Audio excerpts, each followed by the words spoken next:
J'ai retrouvé ma langue. Voilà, c'est le titre du dernier ouvrage de Fabrice Louvet avec Julie Dautel qui sont avec nous ce soir pour nous parler justement de ce bouquin qui va être en vente dès demain C'est ça. chez tous les bons libraires et que vous Voilà. allez bien évidemment dédicacer dans la Sarthe puisque vous allez nous l'expliquer, mais il s'agit d'un nouveau livre en patois. Voilà, c'est ça. Fabrice. Oui, merci de l'invitation d'ailleurs. Et oui, c'est un livre alors sur le patois plutôt qu'en patois. En fait, c'est une histoire, c'est un album destiné plutôt à des jeunes lecteurs, mais pas que. Et l'histoire est écrite en français. Et par contre, au milieu de l'ouvrage, il y a un lexique de mots classés par thème qui, eux, sont en patois, effectivement. Voilà, est-ce que vous pouvez nous faire un petit peu de teasing justement sur cet ouvrage? Oui, De quoi c'est s'agit-il? De quelle histoire? Eh ben, c'est l'histoire d'un petit garçon qui habite en région parisienne et qui a des amis qui sont, eux, qui ont des origines étrangères. Ce sont ses grands copains à l'école. Et un jour, à l'école, le maître remplaçant qui est là décide de faire une séance sur les bonjours. Comment on dit bonjour dans les différents pays des différents enfants qui sont là. Et donc, voilà, ça se passe très bien. La récréation arrive et puis Marius, le petit personnage principal, lui, il se met un peu à l'écart. Ses camarades vont le voir et lui disent, mais pourquoi t'as rien dit, toi, au fait? Comment on dit bonjour dans ta langue d'origine? Et il dit, ben, on dit bonjour, voilà. Oui, ça c'est en français, mais dans ta Ouais. langue d'origine. Souvent, les enfants comme ça d'origine Ouais. étrangère s'imaginent que tous les autres enfants ont une langue d'origine et le français.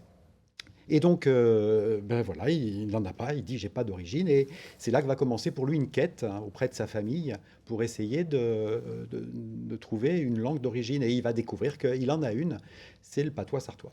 Alors pourquoi avoir choisi un petit gamin de la région parisienne pour parler du patois sartois? Pour pas pris un peut-être Julie, non? Vous avez une tête, Oui, vas-y, Julie. vous êtes concerté, quoi, j'imagine, avant Ouais, sur le choix du personnage et pourquoi ce petit Alors l'histoire Parisien, est... on va dire, banlieusard. Merci déjà pour l'invitation. L'histoire est de Fabrice, mais elle était largement inspirée d'une tranche de notre vie parisienne, enfin en tout cas banlieusarde, avec mon conjoint Jocelyn. Donc moi je suis la belle-fille de Fabrice, et nous avons vécu une dizaine d'années en Île-de-France, à Bobigny, et Marius est notre fils. Alors, il a 4 ans pour le moment, mais on a essayé de se projeter dans son entrée à l'école.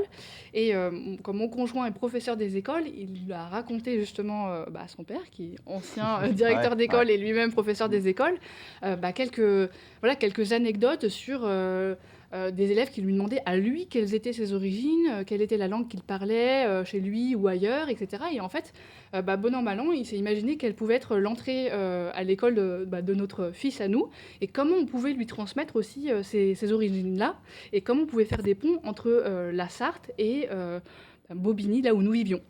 C'est une histoire qui s'inscrit dans notre temps. Vous racontez des faits qui se passent aujourd'hui, quoi. En plus dans votre Oui, c'est ça. Oui, c'est ça. Fabrice. Oui, c'est une volonté de faire en sorte que... C'est une des volontés premières, de faire en sorte que le patois, notre histoire, elle s'inscrive dans notre temps d'aujourd'hui. Donc, ce sont des enfants d'aujourd'hui. Ça se passe à Bobigny. Voilà. C'est vraiment, oui, oui, ça s'inscrit dans notre époque. Et pour nous, c'était important. On a quelquefois, on connaît le patois souvent par d'anciens patoisans qui nous Oui. racontent le patois dans le passé. Nous, on voulait un peu se projeter et projeter le patois vers l'avenir. C'est un livre qui s'adresse aux enfants aussi, ou voire peut-être plus grands. Et est-ce qu'on peut parler d'un livre instructif aussi? Alors oui, pour toutes les réponses à toutes les questions, oui, il s'adresse aux enfants. Alors il faut être un enfant lecteur déjà, hein, Ouais. un enfant de niveau CM, c'est bien, peut-être CE2 ou après, mais il peut être aussi tout à fait lu par des adultes ou lu par des adultes pour des enfants aussi. Et est-ce qu'il est instructif? Ben oui, puisque dans cette histoire, comme Marius, le lecteur, il est amené à découvrir le patois et à apprendre des mots, puisque Il y a le des nou- lecteur se retrouve comme étant Marius lui-même, quoi. Et pour l'avoir parcouru un petit peu tout à l'heure, il y a des nouveaux mots également Oui, dans cet ouvrage. oui. C'est des mots qui existent ou que vous avez inventés, que vous êtes allé chercher Alors, Alors, les deux choses. les deux peut-être? ouais, ouais. Alors, Ouais. bien sûr, tout le lexique, la partie traditionnelle du patois, les mots existent, ce sont des mots de patois. Mais je me suis amusé aussi vu qu'on voulait l'inscrire dans notre temps d'aujourd'hui, je me suis amusé à traduire ou à imaginer, inventer des mots pour désigner des objets d'aujourd'hui. Oui, parce qu'il n'existe pas de dictionnaire sur le patois sartois, quoi. C'est vous, Alors, en fait, tous les si, membres de l'association OLA qui qui fait qu'au fil de l'eau, vous arrivez à trouver chacun des mots. Alors là, c'est l'association De Quectudie là, qui a édité le livre, qui est une association amie de ELA. D'ailleurs, je suis dans l'association ELA aussi. Mais oui, on a essayé de... Il existe des dictionnaires, il existe des dictionnaires de patois, mais évidemment, dans un dictionnaire de patois aujourd'hui, on va pas trouver, comme on dit, un téléphone portable ou un ordinateur. Voilà, c'est ça qu'on a essayé d'inventer aussi dans ce livre. Julie, le patois, c'est le retour à la ruralité, pardon. Vous allez justement aller dans la Sarthe aussi, faire des séances de dédicaces dans de nombreuses bibliothèques et autres endroits, j'imagine, des marchés. Alors, oui, bien sûr, mais pour revenir sur la ruralité, moi j'ai toujours grandi à la ville et pourtant j'ai quand même entendu ces mots-là.